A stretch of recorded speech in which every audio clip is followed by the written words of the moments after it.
Morning students. आज का हमारा विषय है बेटे वसंत पाठ 12 सुदामा चरित, जिसके कवि का नाम है नरोत्तम दास। सुदामा चरित नरोत्तम दास द्वारा रचित अत्यंत प्रसिद्ध काव्य है। इसके अंदर श्री कृष्ण और सुदामा जब संदीपन ऋषि के आश्रम में दोनों साथ पढ़ते थे तो श्री कृष्ण जी आगे चलकर वो द्वारका के नरेश बन जाते हैं, जबकि सुदामा की आर्थिक स्थिति वो काफ़ी ख़राब हो जाती है। यहाँ तक कि बेटे उसे जो है खाने पीने की चीज़ों का भी अभाव हो जाता है। और इस आर्थिक स्थिति से उभरने के लिए उसकी पत्नी जो है सुदामा को जो है अब उसके मित्र श्री कृष्ण के पास मदद लेने के लिए भेजती है। सुदामा जो है मना करता है, मगर पत्नी के बार बार आग्रह करने के बाद वह श्री कृष्ण के पास मदद लेने के लिए चला जाता है। तो वहाँ पर जाकर द्वारका जब वो पहुँचता है तो द्वारपाल को अपने बारे में बताता है कि मेरा नाम सुदामा है और मुझे श्री कृष्ण जी से मिलना है। तो जो द्वारपाल है वो अंदर जाकर श्री कृष्ण को क्या बताता है, पहले जो काव्यांश है उसके अंदर यही जो है बताया गया है। तो सभी विद्यार्थी अपने हाथ में पेंसिल रखें, इसके जो मीनिंग हैं आप साथ साथ नोट करें। किस पंक्ति में कौन सा अलंकार है ये भी आप साथ साथ नोट करेंगे। इस कविता के अंदर बेटे ब्रज भाषा का जो है वो प्रयोग किया गया है और जो है इसके अंदर सुदामा की जो निर्धन अवस्था जो है उसका ज्ञान हमें होता है। शीस पगा ने झगा तन में प्रभु, जाने को आही बसे के ही ग्रामा। शीस होता है सिर और पगा होता है पगड़ी और झगा होता है कुर्ता, तन माने शरीर और ग्रामा गांव। द्वारपाल जो है श्री कृष्ण जी को बुझाकर बताता कि हे प्रभु, महल के बाहर एक गरीब सा व्यक्ति खड़ा हुआ है जिसके सिर पर न तो पगड़ी है और न ही सिर पर कुर्ता है। पता नहीं वह किस गांव से चलकर यहाँ तक आया है। धोती फटी सी लटी दुपट्टी, आय अरु पाए उपना को नहीं सामा। पाए पैर, उपना जूतियाँ। उसने एक फटी सी धोती को अपने शरीर पर लपेट रखा है और उसके पैरों में जूतियाँ तक नहीं हैं, यानी वो पैरों से नंगा है बिल्कुल। द्वार खड़ो द्विज दुर्बल एक, रहो चकिसो वसुधा अभिरामा। द्वार यानी दरवाजा और द्विज होता है ब्राह्मण और दुर्बल कमजोर और चकिसो हैरान सा और वसुधा धरती। द्वार पर एक गरीब कमजोर सा ब्राह्मण खड़ा है जो हैरान होकर चकित होकर पृथ्वी और महलों के सौंदर्य को निहार रहा है। वह चकित अवस्था में जो है वहाँ पर खड़ा है। पूछत दीन दयाल को धाम, बतावत अपनो नाम सुदामा। वह दीन दयाल अर्थात श्री कृष्ण अर्थात आपका नाम जो है वो पूछ रहा है और अपना नाम सुदामा बता रहा है। इसमें बेटे ब्रज भाषा का प्रयोग हुआ है और द्विज दुर्बल दे की बार 2 बार आवर्ती हुई है, तो यहाँ पर अनुप्रास अलंकार का प्रयोग किया गया है। चित्रात्मक इसमें शैली है और सवैया छंद को जो है इसके अंदर अपनाया गया है। सेकंड है ऐसे बेहाल बिवावन सो पग, कंटक जाल लगे पुनि जोई। बेहाल होता है बुरा हाल, पग पैर, कंटक कांटे। श्री कृष्ण जी ने जब सुदामा के बारे में सुना तो श्री कृष्ण जी अपने कामकाज को छोड़कर तुरंत जो है सुदामा से मिलने के लिए दौड़ पड़ते हैं। और जब वो सुदामा के पास पहुंचते हैं तो सुदामा की दीन दशा देखकर, उसकी बुरी दशा देखकर जो है उनकी आंखों में आंसू आ जाते हैं। क्योंकि सुदामा के जो पैर थे उनमें जो है जब श्री कृष्ण की नज़र पड़ी उनके पैरों की तरफ तो उनके पैरों में पग कंटक जाल लगे पुनि जोई, यानी कि ऐसा लग रहा था जैसे कांटों का पूरा जाल उसके पैरों के अंदर बिछा हुआ हो, अर्थात उसके पैरों में बहुत सारे जो कांटे थे वो चुभे हुए थे। और ऐसे बेहाल बिवावन सो यानी और उसके जो पैर थे उसमें बिवाइयाँ फटी हुई थी, अर्थात उसका बुरा हाल था। हाय महादुख पायो सखा, तुम आए इतने किते दिन खोए। श्री कृष्ण ने जो है व्याकुल होकर उससे कहा कि हे मित्र, तुमने इतने दुख क्यों उठाए, तुम इतने दिन तक कहाँ रहे, तुम मेरे पास क्यों नहीं आए। देखी सुदामा की दीन दशा को ना करके करुणानिधि रोई।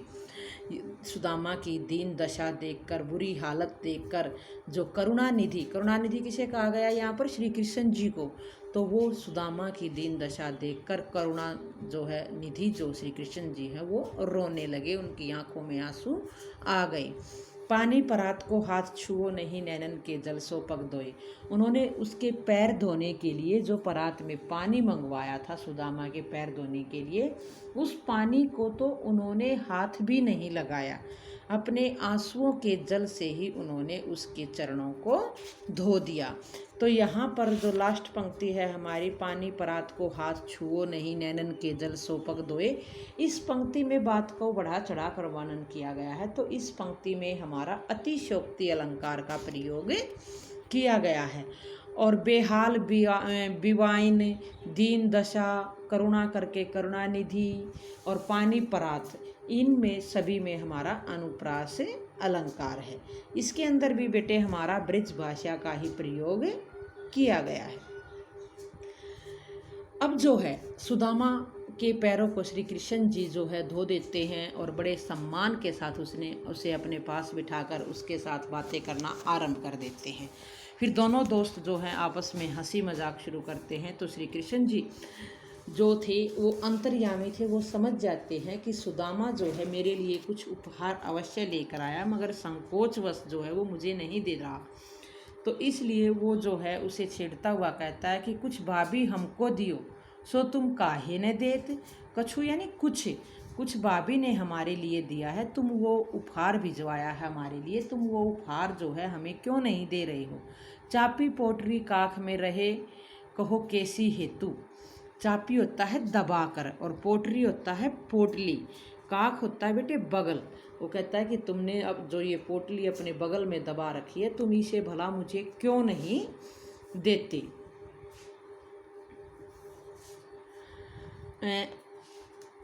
आगे चना गुरु मात दिए थे, ले तुम चाबी हमें नहीं देने। अब श्री कृष्ण जी जो है उसको गुरु संदीपन ऋषि के आश्रम में हुई जो बात थी उसको याद दिलाते हैं कि एक बार गुरु माता ने तुम्हें और मुझे चबाने के लिए कुछ चने दिए थे, उन चनों को तुम अकेले ही चबा गए थे, मुझे खाने के लिए नहीं दिए। और अब वैसा ही तुम भाभी के द्वारा दिए गई जो है उपहार के से कर रहे हो कि उसको खुद ही खाना चाहते हो, मुझे नहीं देना चाहते।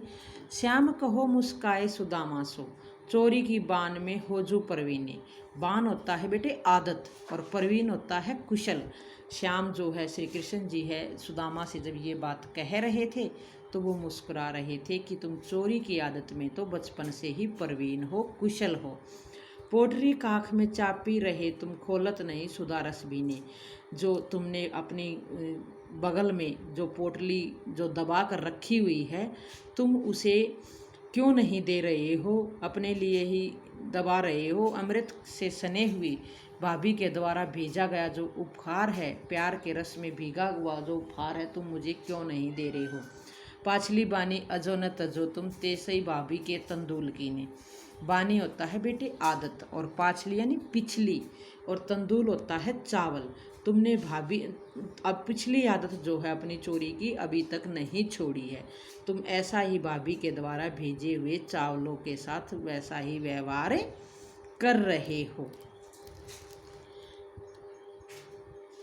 अब जो है यह कहकर सुदामा के बगल से जो श्री कृष्ण जी है वह पोटली निकाल लेते हैं, क्योंकि सुदामा तो उसे संकोच बस नहीं दे रहा था कि इतने बड़े राजा के सामने ये 2 मुट्ठी चावलों की जो है क्या औकात, इसलिए वो उसे नहीं दे रहा था। तो श्री कृष्ण उसे जो चावलों की पोटली है वो उससे ले लेता है और उसमें से 2 मुट्ठी चावल जो है वो खा लेता है। जैसे ही वो तीसरी मुट्ठी भरने का प्रयास करता है, रुक्मणी जो है उससे उस पोटली को छीन लेती है, क्योंकि रुक्मणी को पता था कि सुदामा श्री कृष्ण जी ने 2 मुट्ठी चावलों के बदले में सुदामा को 2 लोक की धन संपदा उसे दे दी है। अगर वो तीसरी मुट्ठी भी जो है चावलों की खा लेंगे तो तीसरे लोक की धन संपदा जो है वो भी जो है सुदामा को दे देंगे। इसीलिए वो यह कहकर उससे वह पोटली ले लेती है कि कुछ हमारे लिए भी आप भाभी के द्वारा भेजा हुआ उपहार छोड़ोगे या सारा खुद ही खा लोगे। अब जो है सुदामा का वहाँ पर श्री कृष्ण के द्वारका के अंदर काफ़ी आदर सत्कार होता है। कुछ समय रुकने के बाद जो है सुदामा वहाँ से लौटता है तो श्री कृष्ण जी है उसे प्रत्यक्ष रूप से कुछ नहीं देते, खाली हाथ लौटाते हैं। और सुदामा इस बात से दुखी है क्योंकि श्री कृष्ण ने बिना बताए उसे सब कुछ दे दिया था, मगर इस बात को सुदामा नहीं जानते थे। वो सोचते हैं कि श्री कृष्ण ने मुझे मेरी कुछ मदद तो की नहीं, आदर सत्कार तो किया, मगर मेरा कोई आर्थिक सहायता तो नहीं की। मैं अब घर जाकर अपनी पत्नी को कैसे बताऊंगा कि मेरे दोस्त ने मुझे मेरी आर्थिक सहायता नहीं की। मैं तो यहाँ आना ही नहीं चाहता था, पत्नी के बार बार आग्रह करने पर ही मैं यहाँ पर आया था। तो अब पढ़ते हैं, वह पुलकनी होता है बेटे खुश होना, प्रसन्न होना। वह उठी मिलनी नहीं, उठकर मिलना। वह आदर की बात, आदर यानी सम्मान की बात। वह पठविनी गोपाल की कुछ न जानी जात। अब सुदामा सोचता है कि वह मुझे देखकर खुश होना, उठकर मुझे गले लगाना, मिलना और वो आदर सम्मान की बातें जो है, ये सारी बातें तो मेरी कुछ समझ में नहीं आई, क्योंकि विदाई के समय जो है श्री कृष्ण जी जो मुझे खाली हाथ यहाँ से भेज रहे हैं, ये बात मेरी कुछ समझ में नहीं आई है। कहाँ भयो जो अब भयो हरि को राज समाज, घर घर कर ओढ़त फिरे तनक दही के काज। अब वो कहता है कि मैं इस माखन चोर को पहले से ही जानता था, पर उसकी जो मेरी पत्नी ही थी उसने ही मुझे जिद कर कर यहाँ भेजा है। जो पहले ही जो थोड़ी सी दही के लिए घर घर दही मांगता फिरता था, वह भला मुझे क्या देगा? मुझे तो इस बात का पहले ही पता था। हो आवत नहीं होते वाही पेठी ठेली, अब कहियो सुजाई के बहुधन धरो सकेली। सकेली होता है बहुधन धरो सकेली, इकट्ठा करके संभाल के होता है। मैं तो यहाँ पर आना ही नहीं चाहता था, मेरी पत्नी ने जो है मुझे यहाँ पर ज़बरदस्ती भेजा था। मैं अब अपनी पत्नी को घर जाकर कहूँगा कि मेरे मित्र ने, मेरे दोस्त ने मेरी बहुत अधिक आर्थिक सहायता की है, मुझे बहुत धन दे दिया है, अब तुम उसे संभाल कर रखो। वो यहाँ पर वो अपनी पत्नी के ऊपर जो है व्यंग कर रहा है। तो इसमें भी बेटे जो है सुदामा जो हैं खिज रहे हैं। वो कृष्ण के जो वास्तविक जो प्रेम था श्री कृष्ण का, उसको वो समझ नहीं पा रहे। वो तो सिर्फ प्रत्यक्ष रूप से उसकी मदद नहीं की, इस बात से वो दुखी हैं। तो इसमें घर घर में बेटे पुनरुक्ति प्रकाश अलंकार का प्रयोग हुआ है, और धन धरो में अनुप्रास अलंकार का प्रयोग हुआ है, और इसमें भी ब्रज भाषा का प्रयोग है। फिर है बेटे, वैसे ही राज समाज बने गजबाजी घने मन संभ्रम छायो। अब सुदामा ये सोचता सोचता वापस अपने गांव में पहुंच जाता है, और वहां पर उसे वैसे ही महल, वैसे ही ठाठ बाट जो हैं द्वारका जैसे दिखाई देते हैं। तो उसके मन के अंदर भ्रम छा जाता है, शंका होती है। गज होता है हाथी और बाजी होते हैं घोड़े। सो ही यानी वैसा ही, उसे जो है वैसा ही ठाठ बाट द्वारका जैसे ठाठ बाट वहाँ पर देखे, वैसा ही राज समाज वहाँ देखा, वैसे ही हाथी घोड़े देखे, तो जैसे द्वारका में थे। तो उसके मन के अंदर भ्रम छा जाता है। तो वो क्या सोचता है, केदो प्रयोग कहूँ मार्ग भूली। केदो या तो मैं मार्ग भूल गया हूँ, रास्ता भूल गया हूँ, कि फेरी के मैं अब द्वारका आयो, या फिर मैं वापस से घूम फिर कर वापस द्वारका में आ पहुँचा हूँ।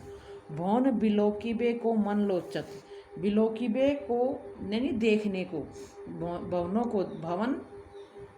को देखने के लिए उसका मन जो है वो ललायित हो जाता है, और वो उन्हें देखता हुआ गांव के बीच में पहुंच जाता है।